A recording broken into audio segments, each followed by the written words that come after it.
Écoutez-moi, citoyens de la République. Aujourd'hui, nous ne jugeons pas une simple affaire, nous jugeons une trahison contre la justice, contre la vérité, contre le peuple.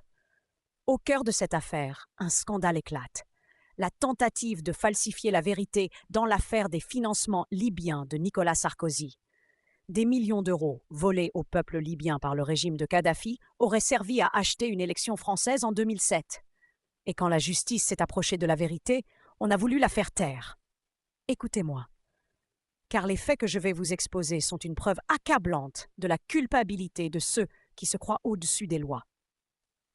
Commençons par les faits. En 2020, Ziad Takieddine, un intermédiaire clé, devait se rétracter.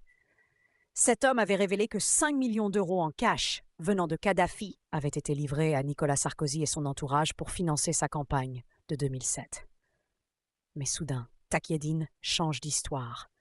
Une interview est organisée au Liban, orchestrée par Michel Marchand, surnommé Mimi, une communicante influente. Il déclare « Je me rétracte, je n'ai rien vu, rien su ». Mensonge. Cette rétractation est un montage, une tentative désespérée de sauver Sarkozy. On promet à Takieddine 4 millions d'euros pour son silence.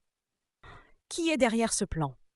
Michel Marchand, mais aussi Carla Bruni Sarkozy, l'épouse de Nicolas Sarkozy, et par extension, Sarkozy lui-même. Regardons les faits dans le temps et l'espace, car ils parlent d'eux-mêmes. Le 1er décembre 2019, quelques heures après que Mediapart révèle un virement bancaire liant l'entourage de Sarkozy à Kadhafi, Carla Bruni Sarkozy demande un téléphone secret. Une ligne déconnectée de tout, écrit-elle à son informaticien. Pourquoi? Pour communiquer sans être tracée. Ce téléphone nommé Alexandre est utilisé pour échanger avec Michel Marchand. Le 15 octobre 2020, tout s'accélère. Ce matin-là, à 9h50, Marchand est géolocalisé chez les Sarkozy. À 9h53, elle appelle Carla. À 10h10, Carla joint Nicolas. À 10h27, Marchand note l'adresse des bureaux de Sarkozy, rue de Miromesnil. 1 heure plus tard, elle est à 300 mètres de ses bureaux et écrit « Je suis en rendez-vous avec Nicolas Sarkozy ». Sarkozy est là, dans le même créneau horaire. Le soir, Marchand annonce « Je vais voir Gattegno sur ordre de Sarko ». Gattegno, alors directeur de Paris Match, où l'interview de Takieddine sera publiée. Le 16 octobre, Carla appelle Gattegno depuis son téléphone secret. Quelques jours plus tard, Marchand part au Liban avec un test PCR obtenu grâce à l'aide de Carla, via un officier de sécurité. Tout est coordonné, tout est lié. Paris, le Liban, les bureaux, les téléphones, chaque mouvement est une pièce du puzzle. Qui sont les acteurs de ce complot? Michel Marchand, une stratège des médias, est l'architecte de la rétractation. Elle voyage au Liban, organise l'interview et promet des millions à Takieddine. Carla Bruni Sarkozy est au cœur du dispositif. Elle nie tout. « Ce n'est pas mon téléphone, je ne savais rien !» Mais les messages disent le contraire. « Tout va bien, ma Mimi », écrit-elle à Marchand, alors que celle-ci est au Liban pour l'interview. Ce téléphone secret est associé à sa photo dans les contacts de Marchand. Elle facilite même le voyage de Marchand avec un test PCR rapide. Et Nicolas Sarkozy?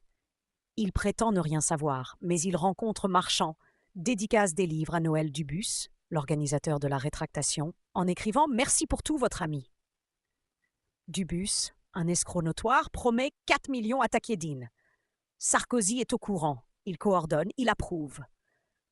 Et Paris Match, sous la direction de Gattegno, publie l'interview truquée le 11 novembre 2020. C'est un réseau.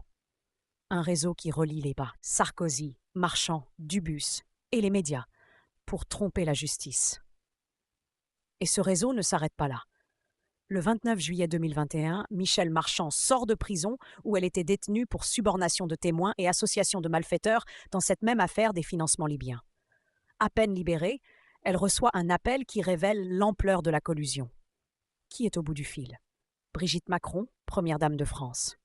« Il faut que tu tiennes bon », lui dit-elle. Elle qualifie le traitement de la justice de dégueulasse, propose l'aide d'un officier de sécurité et se solidarise avec Sarkozy, affirmant que la justice cherche à avoir sa peau. Écoutez bien, ce coup de fil n'est pas un hasard.